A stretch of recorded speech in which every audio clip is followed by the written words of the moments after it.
today and 5 weeks since, after that today, is try to cover the religions, the major world religions, over the course of the 55 minutes we have here together today. So I can begin by telling you that it's going to be hard to do justice to each of these major world religions. It's barely going to be scratching the surface, but my intent would be that over the course of these weeks, if you are able to walk away with a general grasp of each of these religions, their origins, their history, the basic tenets of the faith, some major concerns or issues. We are also going to focus a little bit on the way in which religion has been nationalized in certain parts of the globe, including ours. That would have been a successful trip. Now, for those of you who have attended some of my sessions in the past, you know that I've always begun by saying, I love to be interrupted. That is not to be anymore. Unfortunately, from the powers that be, I've been informed to make my lectures more like lectures and less like discussion groups, though I promise that at the end of the session, you will have an opportunity to ask questions, to make comments, because the idea would be that it's important for us to hear each other's voices. So, if you don't mind holding back on your... One more thing, when you do the Q&A at the end, yeah, you need to repeat the questions yes, for the recording. For the recording. Thank you. All right. We are going to begin today by perhaps what is one of the more obscure religions for most Western people, the religion of Hinduism. Hinduism is different from other world religions for a variety of reasons. When you think about Christianity, there is a clear founder, Jesus Christ, who initiated or began what became a religion. We have a certain place in linear history where Jesus is incarnate into this world 2,000 years ago. We have a clear book, the Bible, the Old and the New Testament, which speaks about the Christian faith. We have a clear sense of a creed that we say Sunday after Sunday that makes us somewhat unified in our understanding of this faith. We have certain symbolic gestures that we make, like receiving the Eucharist every Sunday or being baptized into the Christian faith, that are singularly unique to the Christian faith. Hinduism stands very differently. It has no one founder. It does not have one prescribed text like Islam has the Quran or Judaism the Hebrew Bible. It has no one set of beliefs that one is expected to subscribe to in order to be considered to be a part of this religion. Hinduism is a cultural phenomenon which was made into a religion about 1,000 years after we can decipher that it had actually begun. So I don't have a map here, but I want you to imagine the image, the map of India, and to the north and the west of India, in what is today Afghanistan and more importantly Pakistan, which used to be part of a unified India at that time, there was something called the Indus Valley Civilization that was born there 2,500 years BCE. And at that particular time, there was a bustling civilization called the Indus Valley Civilization. The word was that the Aryan race or the Aryan race emerged from Central Europe and migrated to different parts of the world, including to what was then northwestern India. It's disputed. There is no clear understanding of commitment by scholars as to whether or not that was true, but a general sense is that Indus Valley civilization was where Hinduism was first formed, 2500 BCE or so. More than a religion, it was a civilization where certain tenets were accepted and they were not actually formed into a cohesive Hindu religion until 1,000 years after. Some would say that even today there is no such thing as a cohesive Hindu religion because, as we will explore a little bit, Hinduism is not a creedal religion.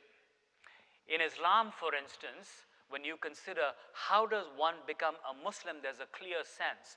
You say the Shahada, the La ilaha illallah Muhammad Rasul illah.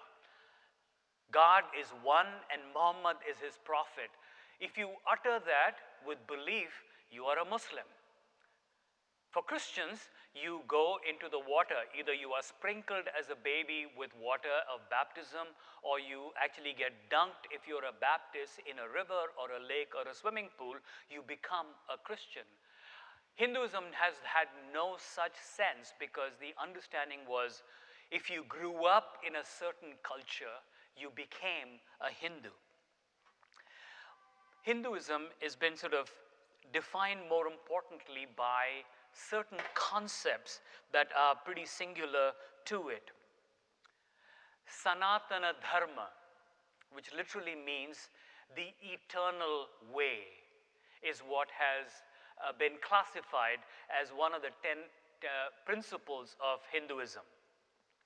It literally means that Hinduism is not so much a religion as it is a way of life. And I understand when I say that most other religions say the same things about themselves. And yet, I think when it comes to Hinduism, because there are no clear senses of what exactly makes one a Hindu other than being born in India. But as you know, since other religions came to India, just being born in India did not necessarily mean you were a Hindu, and it's one of the great contention points that we will talk about a little later when you consider whether a Christian or a Muslim Indian is actually an Indian or not, because they are not Hindus anymore. We'll come to talk about that a little bit. Christianity has the Bible, Judaism has the Hebrew Bible, Islam has the Quran. In Hinduism, there are religious texts. In fact, there are a lot of religious texts. The most ancient of these that go back about to 2000 BC are the 4 Vedas. The Vedas are books that were compiled over the course of hundreds of years, and amongst them we have 4 major Vedas, as they are called. I won't go into too much detail about that, but there are 4 Vedas, the Rig Veda, the Sama Veda, the Yajur Veda, and the Karma Yoga Veda. We will talk about them in a little bit, but beyond these Vedas, there are also other epics that are part culture and history and part religion, the most important of these being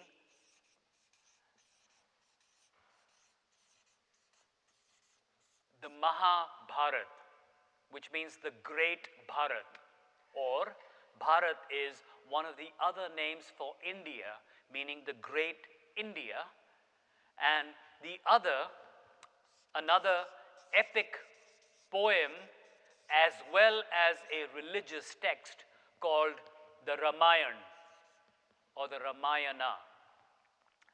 The Mahabharata is essentially a story of 2 warring families. Actually, they are 2 warring sets of cousins fighting a battle, which leads to the building of this epic. The Mahabharata is one of the most ancient of epic stories in history anywhere in the world, and it is 5 times the length of the Bible. The Ramayana is essentially the story of the Hindu god Rama, and his story is again one of the great, are you able to hear me, Dennis? okay, is one of the great narratives in Indian history and elevates the Lord Rama to the position of a god. And it's essentially the story. The Ramayana is a story of Ram, who was born a prince but was banished from his father's kingdom because of a stepmother who made it such that he was banished. He went away to Sri Lanka. His wife was abducted by a horrible demon king in Sri Lanka, and the Ramayana is mostly about how Rama fights this righteous war to win his wife Sita back and bring her back to his kingdom, where he then ascends the throne. It's a story that is knit into myth in a way in which India is still recovering from today, because as we will see a little later, the story of Rama and a particular temple that was dedicated to Rama within the last 15 years in a North Indian city called Ayodhya has become a major contentious point. Having said all of that, let's go back to a little bit about what constitutes Hinduism. What is it that makes Hinduism Hinduism? And I would say that the one word that is overwhelmingly important when it comes to understanding what Hindu religion is about is the word dharma. It's a hard word to translate because there is no other English word that fully encapsulates all that it means. But primarily, dharma is about duty. It is about morality. It is about righteousness, of doing the right thing. It is a concept that dominates Hinduism. And interestingly, not just Hinduism, but there are aspects of dharma that are found in Buddhism, in Jainism, and in Sikhism, religions that are essentially, in a sense, branches of the larger Hindu faith. The other word, which is much more well known in Western circles, is the word, thank you, yes, karma.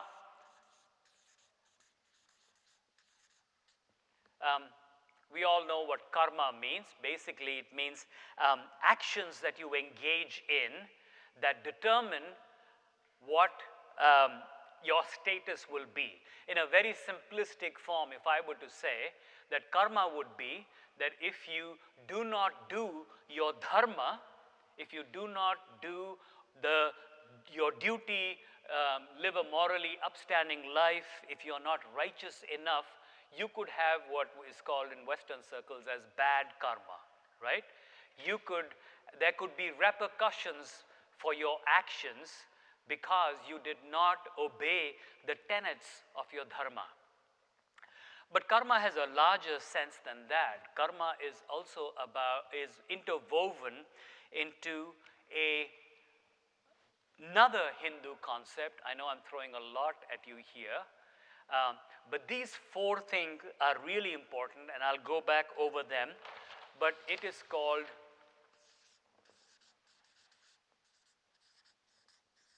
samsara.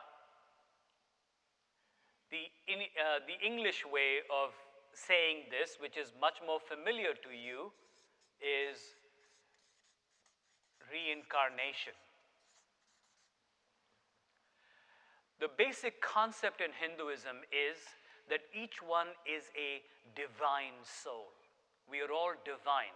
There's a word called Atman, which I'll introduce a little later. But we are all divine beings.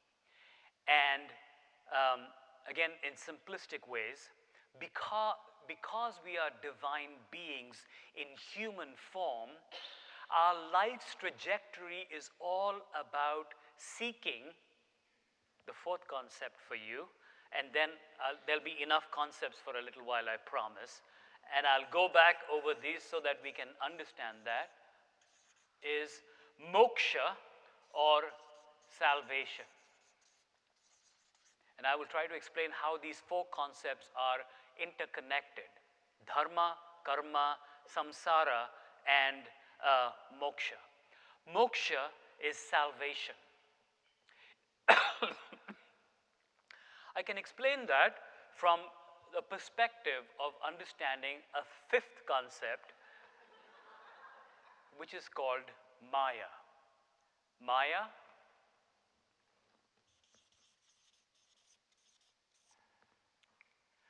the fact that you are who you are, living in the 21st century, living in or around Palo Alto, California in the year 2025 is a delusion on your part or an illusion on your part, because that is not true.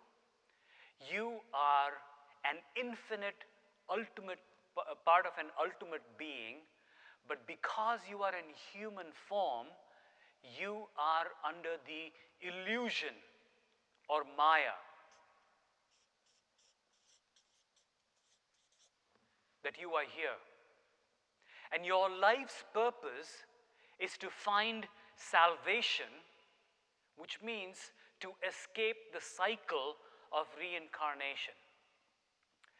You are an infinite being caught up in a finite body and mind, and your life's purpose is to seek salvation by escaping this cycle of birth and rebirth that is a part of your existence today. Very much unlike Christianity, which is a linear religion. Jesus was born at a certain time in history, and Christians believe that there will come an end time when time as we know it will end, and we will live in a different reality, which is eternity. For the Muslims too, in the 6th century AD, a prophet came into place, and that prophet began what became the Islamic religion, and they believe that at the end of time, there will be a cessation of time as we know it, and that new reality, the fuller reality, will begin after that. Hinduism believes that life is not linear, historically going from point A to point B, but life is circular. And because of that, there are many elements of the Hindu faith, unique as they are, that require one to live life in a way in which you recognize that the way you live your life will determine what your position will be in your reincarnation. So at an elemental level, you're a human being. But if you live a life that is despicable and without morality, you will face your karma. And the karma might actually mean that in your next life, you come back and you're born as a pig or an ant. And so you want to live a morally upright life so that you can be reincarnated into a higher being. It's also weaved into the caste system, which we will speak about a little later. But morality, right living is deeply ingrained in the Hindu because of the notion of karma.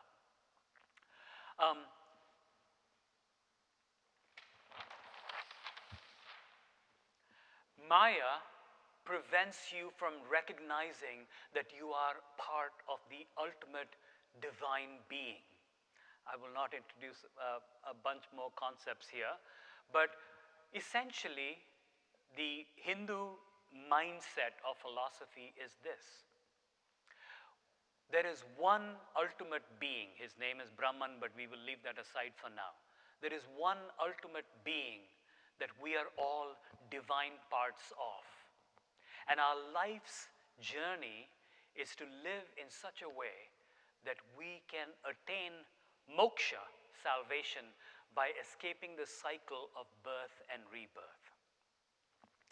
Having said that, it does imply that morality and a longing for justice is at the heart of the Hindu faith. And so, when human beings strive to live up to what their expectations are, they are invited, all of us are invited to live in a way in which righteousness, justice, good acts are celebrated, because they actually contribute to the karma that you and I are expected to live by. With all of these, India is a land of gods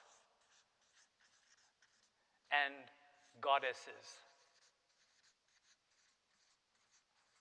Far more than any other religion, including the ancient religions, the Greek or the Mithraic religions, Hinduism is a religion of gods and goddesses. And so, God, because we are all divine beings, there is nothing in the world that is not touched by the divine. So a tree is divine. Nature is divine. The sky, the earth, the rivers, the mountains, each of them is divine, because there is no place where divinity has not touched. But because divinity is so abstract and so distant and far away, and because it does not have any physical categories that we can actually recognize, Indians engage in the worship, or Hindus engage in the worship of murtis, or what is crassly sometimes translated into English as idols. Hindus like to believe that rather than idols, the murtis are actually the embodiments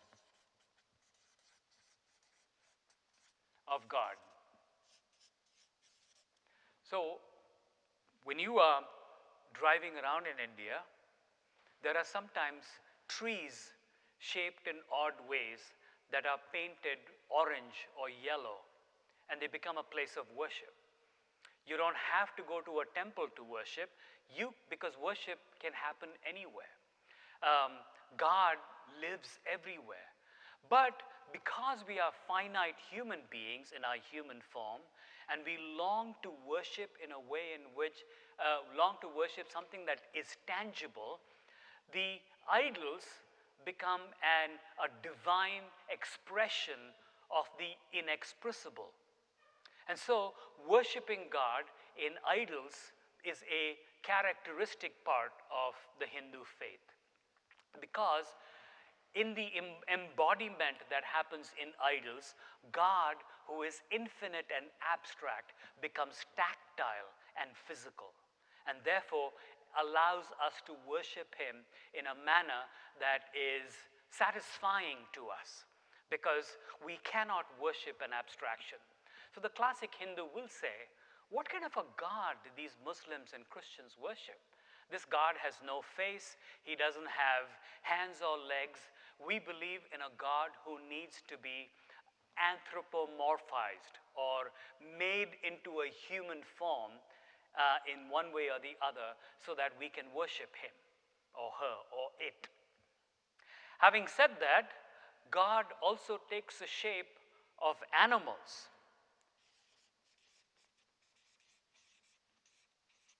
One of the most famous gods, particularly from my home state of Maharashtra, is the god by the name of Ganesh. You've probably seen or heard of him, right? What is his distinguishing characteristic? He has an elephant head on a human body. The story is that one of the great gods, Shiva, was out hunting, and he came back home, and his wife said that she hadn't had, again paraphrasing it and sort of bringing it down to as few words as possible, Shiva makes a promise saying, I will slaughter the first thing that comes into this house so that I can show you I love you. And the first thing that walks into his house is his son. So he cuts his son's head, and the mother weeps, and therefore he then goes and cuts an elephant's head and puts it onto this body. I'm simplifying. Myth is a powerful unifier. And so, as trite as my words might seem, this is one of the major stories in Hinduism. And so, that elephant god is worshipped, and in my home state ultimately became a major political idol ultimately. So, going back to worshipping idols, Hindus use images in worship to make the infinite comprehensible to the human mind. Because the soul is born and reborn and reborn and reborn, the chakra, the wheel, is an important symbol in Hinduism. The chakras we talk about in New Age, or if you were to go to Sedona, Arizona, or to Iona in Scotland, and there are these people who flock there because there are these vortexes and these chakras that are sources of energy. That idea actually emanates from Hinduism, which believes that this cycle, this circle, is essential to understanding human beings, both in our finite nature, but also in the fact that we are divine beings. The chakra is a very important symbol. It actually shows up in the middle of the Indian flag, if you remember. And it actually embodies that sense of commitment to living a better life. It has interesting implications. For instance, consider how a Hindu thinks about ecology, the environment, the good use of land. We Christians have had a sad history ever since we read the book of Genesis and read that God said, "Go out, multiply, make use of the earth. It is all yours. You're to be good stewards of it," right? Unfortunately, that commitment to that particular promise in the book of Genesis has led us to where we are at today, an environmental collapse, where we have not taken the best care of this earth. And we have vandalized the earth, we have cut down trees, we have dammed rivers, and we have lived as if we are never going to live on this planet afterwards. The Hindu concept, though, of the environment is so deeply embedded in the sense that we are here today, but after we die, we are coming back to the same earth. And so there is an imperative to every Hindu to tend the land well, to care for nature. Not only because nature is divine by its very existence, but because nature is something that you and I will continue to be dependent upon, not only in this life, but in the life to come, and the life to come after that, and the life to come after that.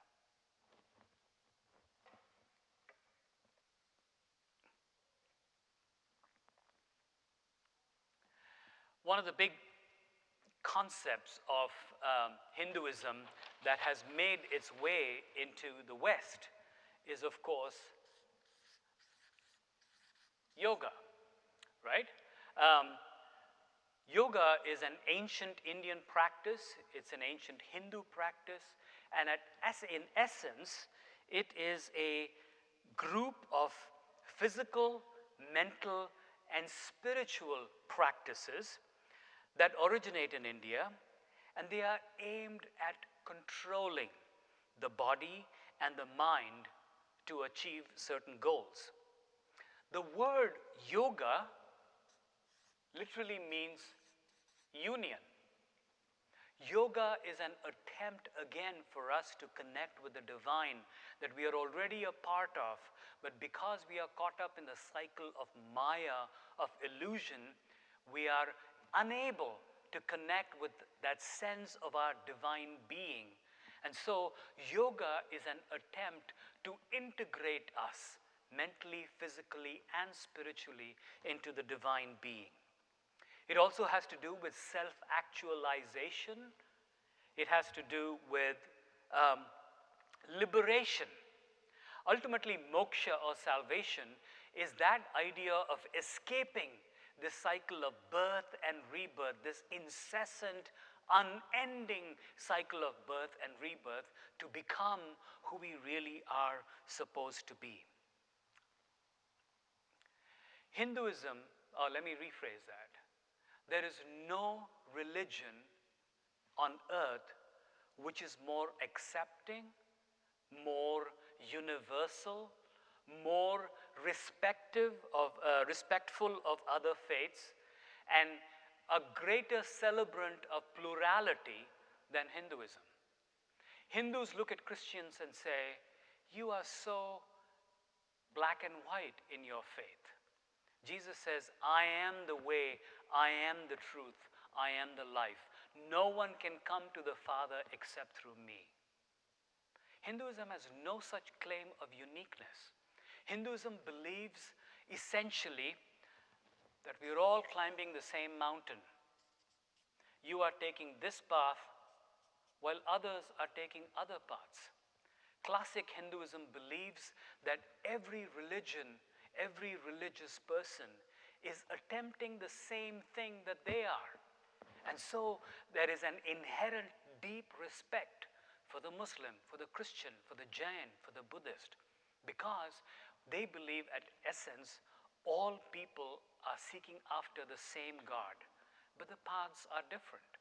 And so we need to respect those paths. I will speak a little bit about how this notion is being violated in India currently amongst the leaders of the Hindu religion. But at essence, in its belief, it is a deeply pluralistic religion because it believes that a seeking for truth has no one particular person who can claim to have found the way, because we're all seeking to climb the same mountain. And there are a variety of ways to go to climb that mountain.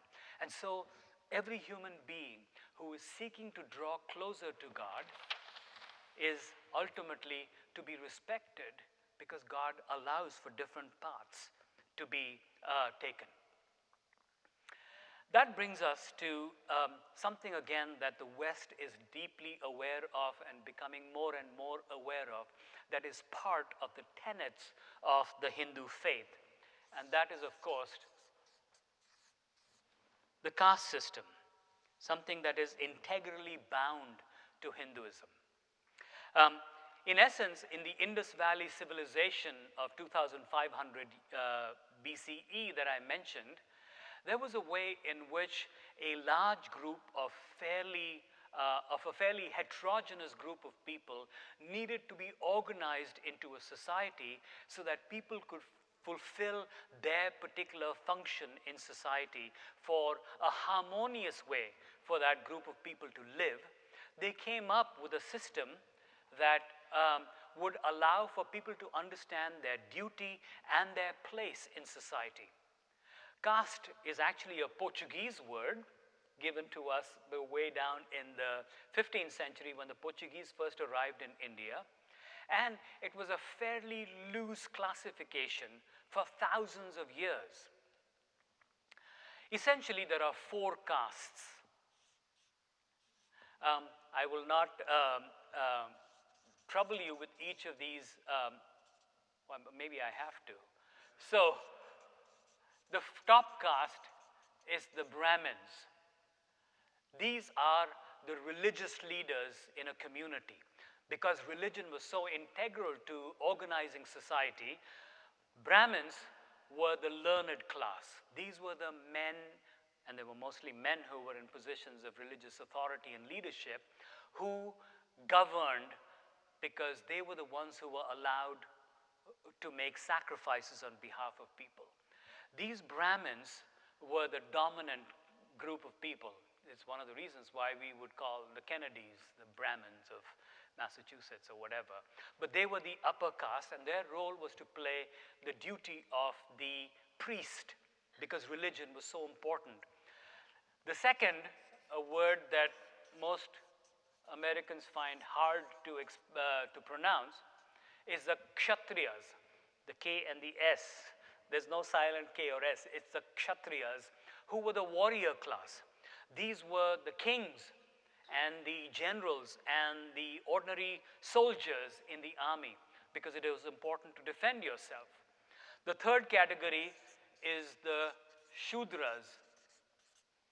These were the business people. They were the entrepreneurs. They were the people who governed commerce in society. And the fourth group was the, I'm sorry, the Shudras come underneath, but it is not the Shudras, it's the Vaishyas, who were the business class, and the Shudras were the menial workers. So, Brahmins, the upper caste, the priestly caste, the religious leaders. The Kshatriyas were the warrior class, the defenders of the nation. The Vaishyas were the business class. They were the ones who kept the engine of commerce going. And the Shudras were the menial workers who did the hard labor work. These were the farmers. These were the road constructors. These were the builders. But then, because it was such a hard hierarchical system, ultimately, not initially, but ultimately, there emerged to be a fifth group of people who was so low class in the work that they did that they were not even part of the caste system, and they were called the outcast. And these are people who are engaged today in a tremendous effort to redo, to recuperate from this oppressive caste system as it ultimately became. And these are the outcasts, the people who call themselves the Dalits, the oppressed ones. Just to give you a sense of that whole issue of the outcasts in India, there are over 200 million Indians who make up the Dalits, or the outcasts of India. These are the people who did the lowest work possible. They cleaned the toilets. They dealt with animal skins. They were the tanners. They are the people who do the worst kinds of jobs. And just to give you a sense of just how oppressive the system ultimately became, people would not marry outside of their castes. Even today, as recently as January this year, when I would read a newspaper, I would see the classified section where there would be arranged marriage proposals being made in the newspaper. People advertising saying, I'm from the Brahmin class, I have an MBA from Stanford, and I'm working for a hotshot company in Silicon Valley, and I'm looking for a girl to marry from within my Brahmin caste. You actually see these ads right now in India. These are people who will never marry outside their caste. This has been true traditionally as India has become more cosmopolitan, as people have moved from villages and rural areas to urban India. There has been some obliteration of the caste system. There are increasingly people marrying outside of their caste. But for the most part, this has been a rigid system. And to again give you a sense of the oppression of the caste system, it was there. As I said, it was a somewhat loosely stratified society. And like many of the problems that Indians assign today to people who came from the outside, we believe that it was the British who, under colonialism, 250 years of rule over India, classified this caste system into a rigid system that it ultimately became. It's not exclusively the British fault, but the British, by and large, ruled India. I mean, just think about it. At the very height of empire in India, we had 400 million Indians being ruled by no more than 10,000 British people on Indian soil. And a lot of Indians even today sort of look back and say, what was wrong with us as Indians that we put up with this? The very idea of British rule was predicated on one particular way of administering an enormous country, which is to divide and rule. You divide people against each other so that they do not have unity. If any of you remember seeing Braveheart, the problem with conquering Scotland for the English was not that they had to fight the Scots, but all they had to do was get the various different tribes and clans, the MacGregors to fight against the McIntyres, and then there would be trouble. There was no sense of unity. And that's how what the British did was to drive a deep wedge within the caste system, to make people feel less than they actually were, because that enabled them to rule over a people who were disunited and had no sense of a cohesion as a nation.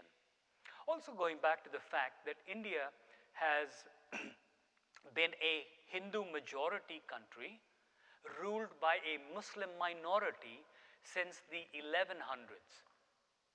And it was not until 1857 when India officially became a part of the British Empire. It was being ruled by a corporation for 100 years, which was the East India Company, the first multinational global organization. And if you are ever interested, one of the great books about this is called The Anarchy by a guy named William Dalrymple, who talks about how a small group of English businessmen gathered together in London and came up with this idea of the East India Company, and basically had an army. The East India Company had an army in India that was 10 times the size of the British Army based in England, because they were essentially calling all the shots. When multinational companies become global and they exploit in the way in which we are seeing in our own times today, they can become tremendously oppressive systems. But what it did to Hinduism was classify people much more vigorously into their particular caste and not allow them that sense of freedom. I will tell you that I come from an educated family. My parents on both sides came from literate families. But we had help in our home. We had this woman, her name was Sarojini. She was probably a little younger than my mother, but not by much. She lived with us, and because she was from a lower caste, she had her own plate, she had her own glass, she did all the cooking in our house, she did all the cleaning and the washing of clothes, which was done by hand back in the day, but she was not allowed to sit with us in our dining table. And this was from our family. We were fairly literate, educated. So it is amazing to consider how deeply rooted the caste system in India is. You would have separate glasses and plates for servants, as we call them, and they were not to be treated in the same way. It was not until 1985 when I first visited England, and I was staying with this family who had a janitor who was responsible for cleaning the school next door, who came and sat at the same table and ate with me and my host family, that I first saw a servant eating at the same table as I did. So I'm not blaming anybody else. This is my country and my culture, and I've come a long way from understanding that. Today, the Dalits are rising in India in droves. There are greater and greater stories of seeking to bring about an end to a caste system. One of the sad parts about that is that when India became independent in 1947, there was a rival to the man who is the most important Indian ever, Gandhi, who was very interested in perpetuating the caste system because he was so deeply Hindu. He belonged to the Vaishya class, or the business class, that there arose another man. I'll just throw out his name. His name is Ambedkar, who ultimately went on to form the Constitution of India. He is India's Thomas Jefferson. Or maybe that was the Declaration of Independence, but he basically came up with the Constitution of India. And in 1950, when India became a republic, they adopted a system where they said the caste system is now abolished. It is illegal to use the caste system anymore. Sadly, you can do that on paper, but actually doing it effectually in the world is very hard because old habits die very hard. And an oppressing minority finds it easier to continue to oppress those who are underneath them in the caste system, and that stays. I want to close up by talking about, very briefly, about religious nationalism that happens in India today. In 1992, one of the most important events occurred as far as religious nationalism is concerned when a mob led by some of the Hindu leaders of India pulled down a mosque that had been built in 1528. It was called the Babri Masjid. They pulled it down because they said that that mosque had been built on an earlier site that hosted a temple that was dedicated to the Lord Rama, to the Hindu god. And so a mob stormed this mosque, demolished it with pickaxes and hammers, and the cops looked on at the demolition of that mosque. And now, 5 years ago, Modi dedicated a brand new temple that cost $1 billion US dollars in its place. So what it has done is it has brought the Hindu-Muslim friction to a tremendous height. And today, India is one of the places where the minorities feel very insecure in their own land because the Hindu religious right has asserted itself, and because Modi is in power as the Prime Minister of India, they have a certain carte blanche to do whatever they like. So this militant Hinduism has become extremely aggressive, and minorities like Muslims and Christians feel deeply unsafe in their own land. The question has always been, who is a real Indian? Well, the Hindus will say, look at the Christians. They worship a God who is Western, because Jesus is seen as a Western God, and Christianity is seen as a Western religion. We are not considered loyal to India because we look outside of India for our faith. The Muslims look to Mecca. They are not really Indians because they look to a land outside of India. The only real Indians are the Hindus who belong to India and have stayed as part of this culture. So that war continues to breed and has become a significant issue of conflict within the Indian subcontinent today. India exported its religion. Hinduism was what dominated Southeast Asian countries. Cambodia and Burma and Laos and Vietnam were Hindu before Buddhism was ultimately exported to them. And when we come to Buddhism, we will look a little bit at that. But today, the only real officially Hindu king. So India is not officially a Hindu religion.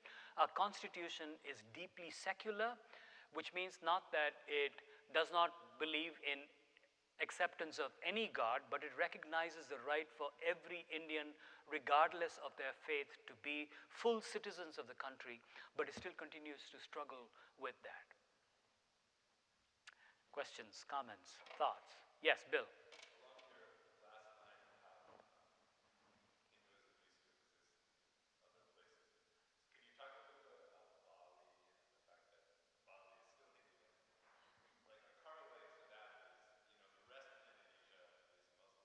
Yeah.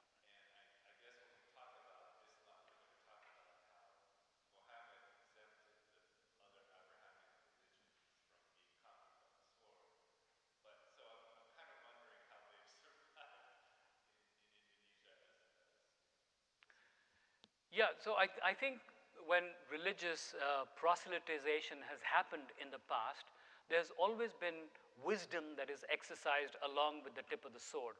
You were referring to Islam. In Islam, essentially, within the first 100 years of Islam, a full fifth of the world was Muslim, because it was a lot of the conquest that was done was basically you convert to Islam or you die, and so people grew. Islam grew very fast. Interestingly, I don't know enough about Bali and Indonesia, but I do know that you're right. So Indonesia is the largest Muslim country in the world in terms of its population. It is far bigger than Saudi Arabia or the Middle East or any other country there. It is a largely Muslim country, but Bali, the island of Bali, has been Hindu and has remained Hindu and didn't become Buddhist, unlike a lot of other parts of Southeast Asia. I wish I had a better answer than that. I don't. I don't really know the history.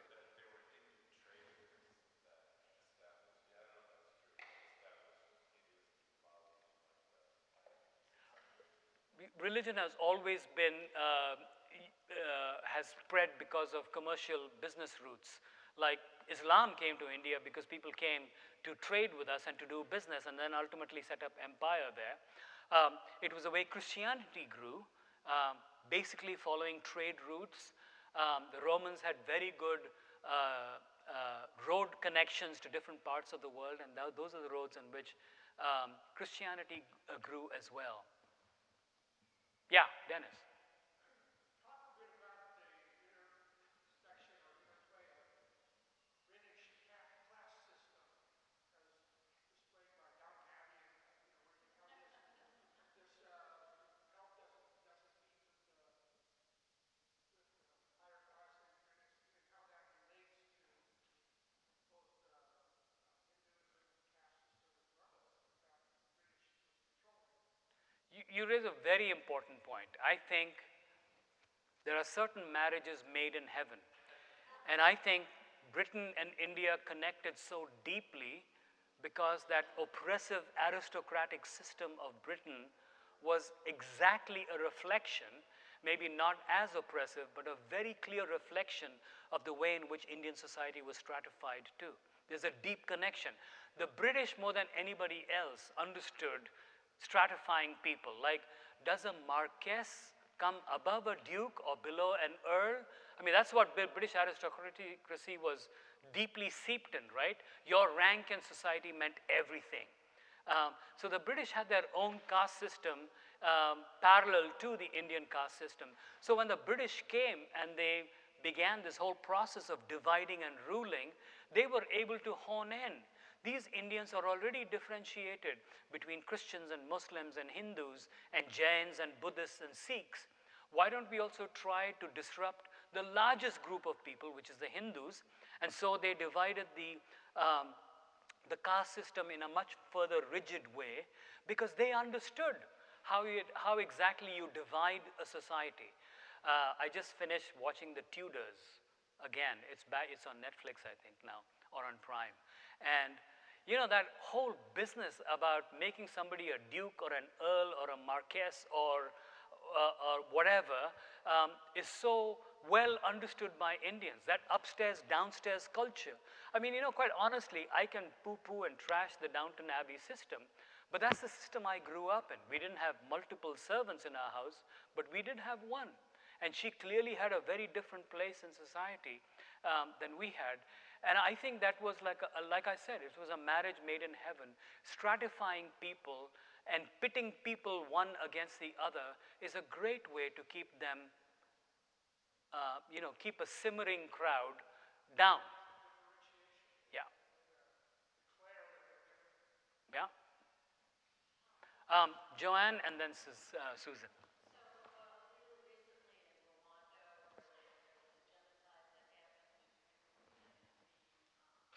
Hutus and the Tutsis.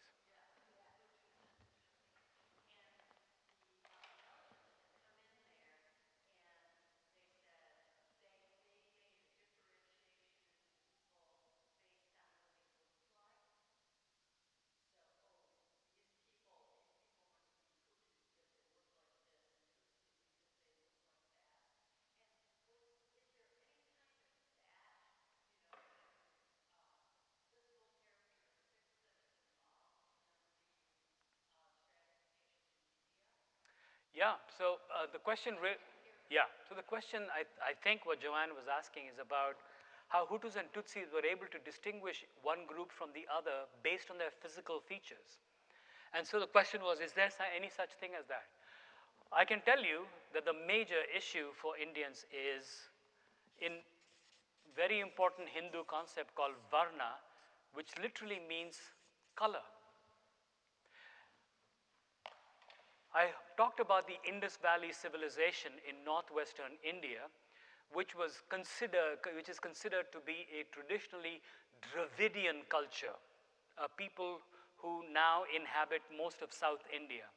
They were darker of skin, they had flatter, broader noses, they were not as dark as the classic African image one has, but they were dark-skinned, whereas the so-called Aryans who came from Central Asia were lighter skinned, had sharper noses, had very distinct physical features.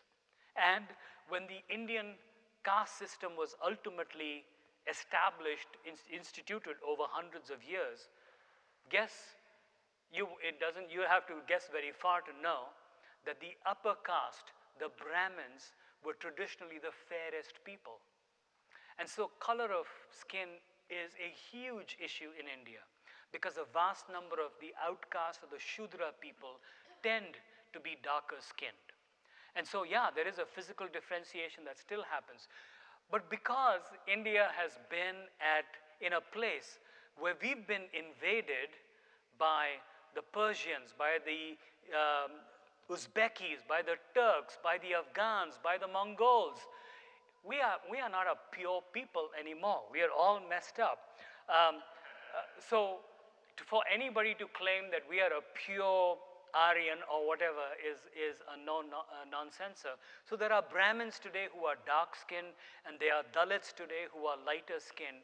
But color continues to play a very important role in Indian culture even today.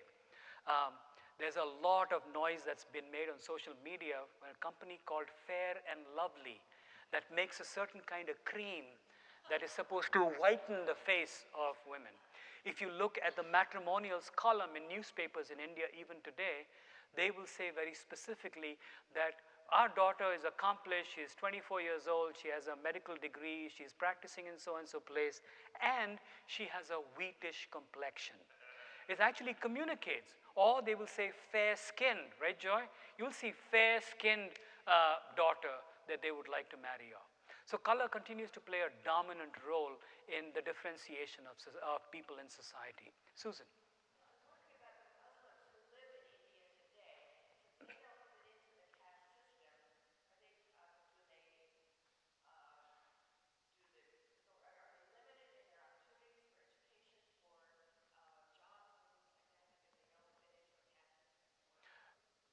That's a great question. So the question is, if the caste system is so rigid, what about the Muslims? They don't belong to the caste system. They are not even Dalits or outcasts. They are in a completely different religion. Do they have access to education and to job opportunities? Well, the interesting history is I recalled earlier that India is a Hindu minority nation that was ruled by a Muslim Hindu majority country, which was ruled by a Muslim minority for the longest time. And so for hundreds of years, Muslims have had access to education, to healthcare in a way that Hindus were denied. Not because rule was that oppressive, but because they were Muslims, they had many opportunities to access. But today, a lot of Muslims, though not outcasts, are not getting the opportunities that they've historically have had access to. A typical question that comes up whenever I speak about caste system is, what about my caste? Where do I come from? I'm a North Indian. I come from northern India. And when the Christian missionaries came to India, when William Carey, one of the great pioneering missionaries to India, who started the modern missionary movement in the 18th century, came to India, people were oppressed by the caste system. And so Christianity gave an option to people to escape the caste system. So guess who the first people who were attracted to Christianity were? They were the lowest caste people. I am Christian from both sides of my parents for many generations, and the history is somewhat obliterated. But almost by definition, as a North Indian Christian, I come from the Dalit community. I come from the oppressed, low-caste community. I must, because that was the dominant group of people that was attracted to Christianity because it provided a way out of the caste system, which was so oppressive. Just to give you a sense of how oppressive the caste system and the notion of dharma, which I spoke about earlier, is. If you're a Brahmin, your dharma is to do puja, lead religious rites, lead prayer times, do the work of the traditional Brahmin. For you to want to become a warrior is to go against your dharma. So, but it works in another way too. There is no upward mobility in the caste system. If you were born to a people that were tanning hide to make leather boots, for you to aspire to become a warrior was to do a dharma, was to go against your caste. The Bhagavad Gita, you probably heard the name.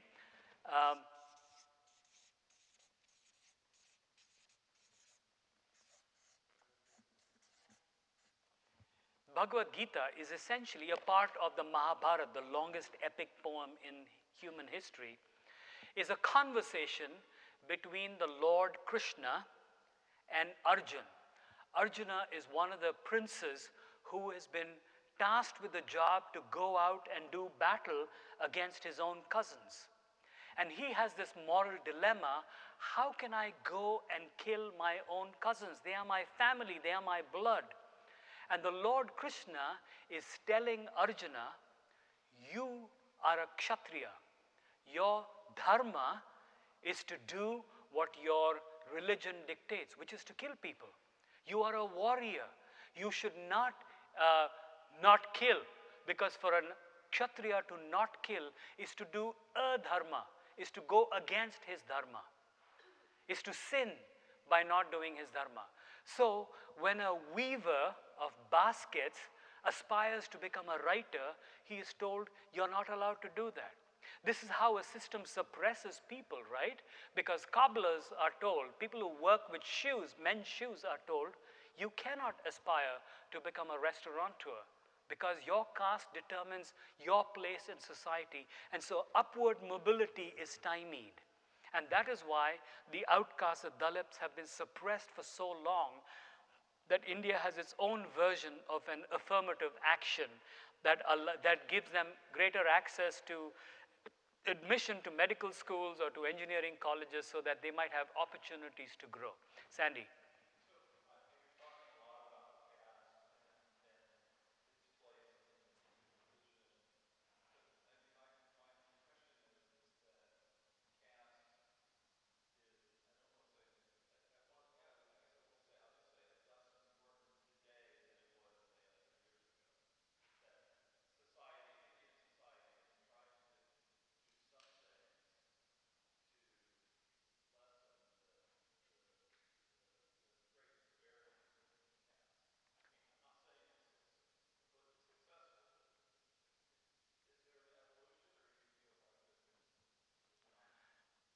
That's a good question.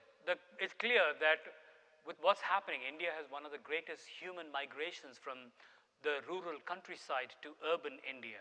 And increasingly, as people are leaving their farms in little villages and in other rural parts of the country and moving to cities, which is a global phenomenon, there's an erosion that's happening of the caste system. There are clearly people who don't believe in the caste system. There are many intercaste marriages that are happening, especially in modern cosmopolitan India. But we are nowhere near eradicating the system. Just to give you a sense that one of the strongest Hindu militant organizations, the Vishwa Hindu Parishad, which raises money to support causes for Hindu nationalism in India, is available or visible in many, many large universities in the United States of America. At Rutgers University, at Harvard, at state schools in the United States, there are Hindu movements.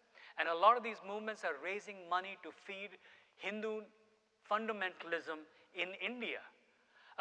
The fact is that there have been reports here that in places like Sunnyvale, there are Indians who are refusing to rent their homes to other Indians on the basis of their caste. Gavin Newsom has actually had people who have made petitions to make sure that that kind of discrimination does not happen in Silicon Valley in California. So we are nowhere near. Joy, you probably know more about this than I do, but there is a very strong Ambedkar group that is headquartered in Fremont here, which it runs what is called the Ambedkar Society. Ambedkar was the father of the Indian Constitution and a low-caste man who fought for the rights of the Dalits, of the outcasts. And this Ambedkar Society identifies Indian families in Silicon Valley who are discriminating against other Indians based on their caste. And so it is alive and well. We have a long way to go. The reality is that while things are changing a lot in India, we have such a long way to go. Having said that, I have now cousins who are married to people who are outside of their caste, and nobody thinks twice about it. But those dual realities continue to struggle and survive at the same time. I mean, I am appalled at the thought of the caste system being so visible that Gavin Newsom has had to weigh in on how he looks at the whole issue of caste system. Shows you what's going on even in the United States. Hinduism is a global religion today because of the Indian diaspora all over the world. There's clearly a sense where we are seeing more and more of that. Joy and then Sandy.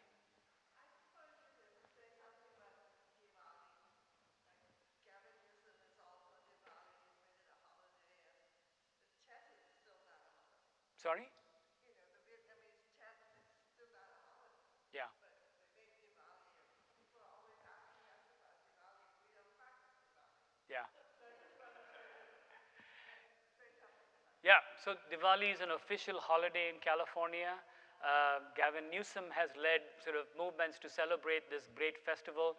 In New York City, on Diwali days, alternate parking rules are suspended, which is like God's gift to any New Yorker. And so the question is, why aren't Vietnamese recognized? I would say it's a question of millions. How many Indians versus how many Vietnamese? And how united are they in fighting for themselves? Quite honestly, India is a country of holidays. There are something like 28 official holidays when banks are closed, government offices are closed because of some minor deity's celebration that happens. And so it's one of the ways in which India seeks to recognize various different religions and their gods and goddesses, but it is happening here as well. Sandy?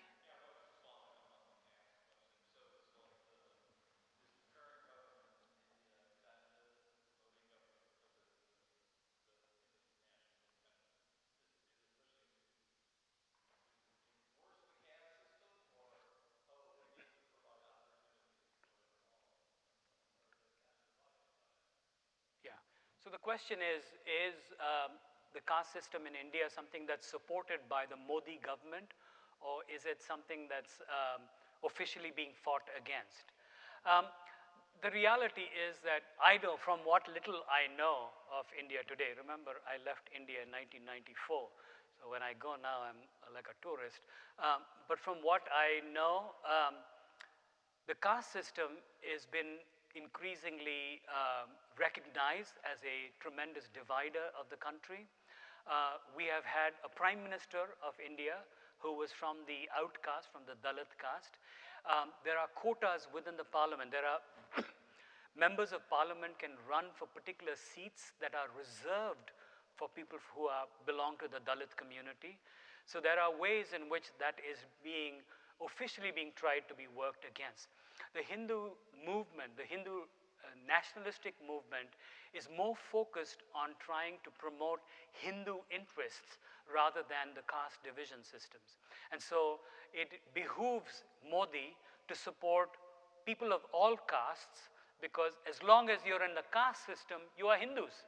And that is a major issue for him to exploit. Yeah, Josh. Following the Dharma, like your Dharma depends on your caste, what would like a progressive casteless Hinduism look like? How would that affect what your Dharma is? That's a very good question. So the question that Josh is asking is, what would a casteless Hinduism look like? My short answer would be that Hindu religion and the caste system need to be delinked. None of the Hindu scriptures, and there are a variety of Hindu scriptures, actually elaborate a lot on the caste system. Dharma as a concept is a good concept. It says do your duty, play your role in society, do what you are required to do. But if it becomes a system where upward mobility is inhibited, if it becomes a system where people are oppressed based on where they are at, there can be a possibility. So I honestly don't know what that Hinduism would look like. But I think there are many, many intelligent Hindus who are increasingly saying that Hinduism need not be eradicated for the caste system to be. That Hinduism can continue to flourish and grow as a casteless society, but it is yet to be seen. Yeah. Isn't that the same issue with all basic religions, spiritual philosophies, that the actual principles, if you will, are universal? It's only when they become concretized and people give them rules and regulations that they become restrictive and problematic, if you will. Yeah, so the issue is again an ancient one, which is theory and practice. And yeah, in practice, I think we're always aspiring to living out of our aspirations, and we haven't quite made it there yet. When we talk about Buddhism, and especially Islam, Islam is so committed to the equality of all human beings that when you go for a Hajj to the Kaaba in Mecca, there is no differentiation between prince and pauper. You all worship in exactly the same way. Thank you all so much for being here. We appreciate your presence. We'll see you next week.